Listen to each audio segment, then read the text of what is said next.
You are watching the Mike Story.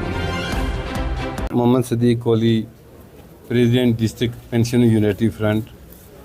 सबसे पहले मैं अपने पेंशनर हजरात का जो डिस्ट्रिक्ट के दूर दूर एरिया जात से बालाकोट, मनकोट, हरनी, सुरनकोट, बफलियाज, मंडी और हवेली के हर गांव से पैदल चल के गाड़ियों के ज़रिए किसी तरीके से सुबह यहाँ पहुँचे हैं।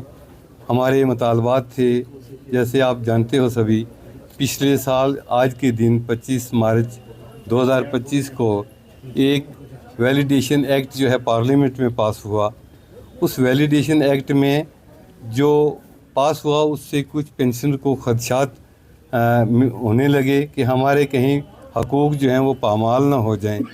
तो उस के बाद तमाम ऑल इंडिया लेवल पे all India state pension unity front जो है उन्होंने prime minister, home minister, finance minister से मिल के जद्दोजहद शुरू की कि हमारे ये मुतालबात जो हैं ये पूरे होने चाहिए। हमारे जितने भी अलाउंसेस हैं, जितनी भी मुराद हैं, उसमें इजाफ़ा होना चाहिए, ना कि उनमें कटौती होनी चाहिए।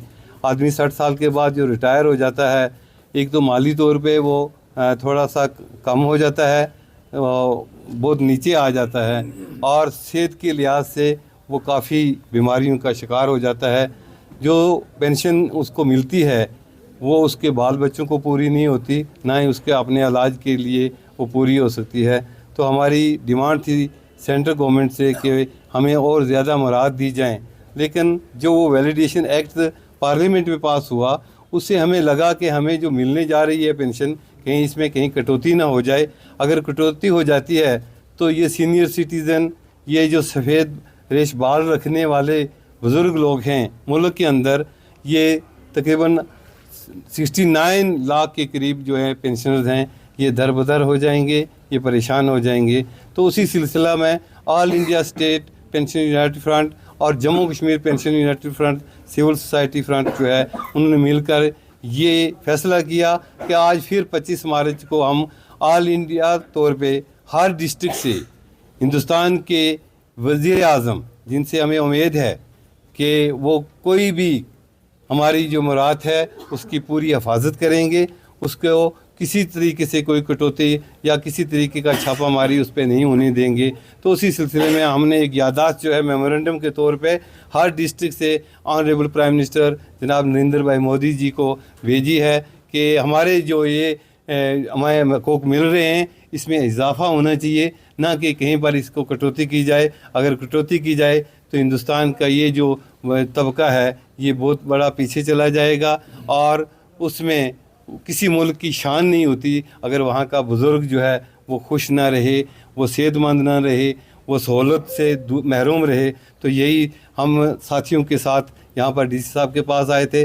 मैं डीसी साहब का दिली तौर पे मशकूर हूँ कि उन्होंने जिस तरीके से हमें वो हमारी बातें सुनी, और डिस्ट्रिक्ट लेवल पे जो डिमांड थी हमने डीसी साहब के पास रखी। जो अस्पताल में अंदर हमने उनसे कहा कि हमारे लिए एक अलग काउंटर होना चाहिए जहाँ पर हमें स्लिप जो है वो फ्री ऑफ कास्ट मिलनी चाहिए, हमारे टेस्ट जो है फ्री होनी चाहिए और प्रायोरिटी पे होने चाहिए।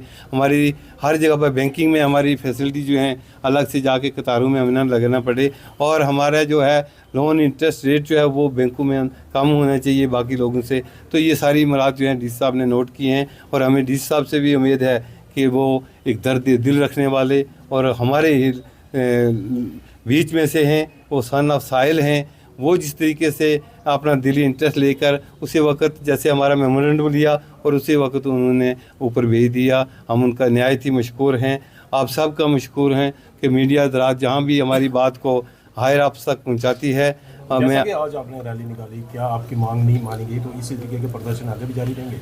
जी, ये ऑल इंडिया लेवल पे फैसला जो हायर अप्स करेंगे हम उनके साथ हैं। जहाँ पर भी हमें जिस वक्त भी जो कॉल हायर अप से आएगी हम उनके साथ हर वक्त शाना बना, दिन रात जब भी बनाएंगे वो हम हाज़िर हैं। Jammu Kashmir Ladakh pensioner United front के इश्तराक से पूरे हिंदुस्तान में योम स्याह मनाया गया, और पेंशनर्स की जितनी भी डिमांड्स हैं उनके लिए एक मेमोरेंडम हर डिस्ट्रिक्ट लेवल से जो है honourable prime minister Narendra Modi ji को भेजा गया। और हमें पूरी उम्मीद है कि हमारा जो ये हमारी डिमांड्स हैं पेंशनर्स की वो जो है वो पूरी की जाए।